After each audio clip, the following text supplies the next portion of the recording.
Hey, what's up YouTube? Sarah here. So in this video, I'm going to talk about how to become a portfolio manager in the year 2019. So I'm going to cover what you're doing wrong, what you should be doing, and in the end, I'm going to actually sequence it out step by step what you need to do. So stick around until the end. By the way, if you're not subscribed to my channel just yet, please click the subscribe button and do that. So the first thing is that you've got to understand this is extremely competitive. This is like becoming a Navy SEAL. Like that is how tough this process is if you're going to do it right. Portfolio managers are highly compensated. The other thing is that this is a job that is decreasingly going to be available in the future, because if you look at how the industry is going, portfolio management and asset management are becoming increasingly automated, algorithmic, okay, AI, all of these things. And so the value of someone sitting there and modeling and trading and all of that is diminishing rapidly. So I'm actually gonna tell you in the end how to fight back against that. But the first thing that you have to understand is that most people are not getting jobs in portfolio management, not because they're not qualified, not because they're not smart. And by the way, I used to work in portfolio management. If you follow my channel and you watch my CFA jobs playlist, you know this, that I was an equity research analyst at Lehman Brothers, worked on the buy side for several years. I will tell you that the people that get in are the ones that, you know, have certain credentials and designations, but it's really not about being a CFA charter holder. It's more about, does the portfolio management team have confidence in your ability to make critical decisions?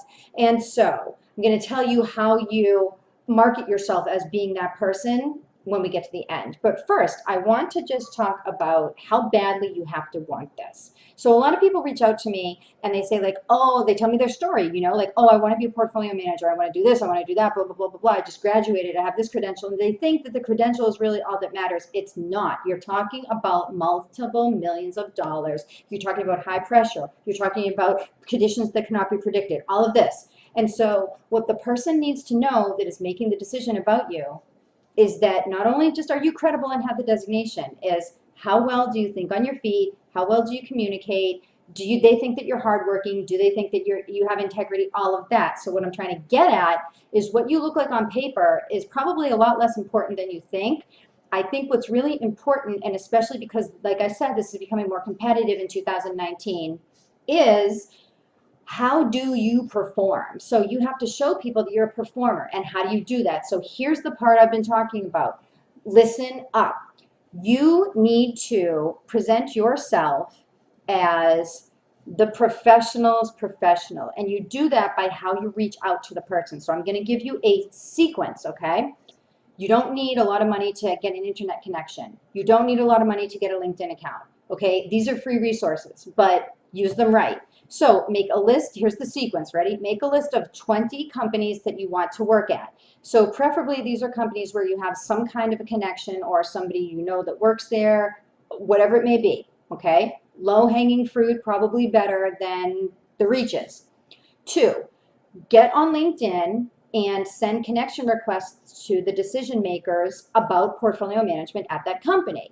Now, here's the thing, you have to send the right LinkedIn message. By the way, I have a lot of videos about that on this channel about LinkedIn, and I also have a podcast.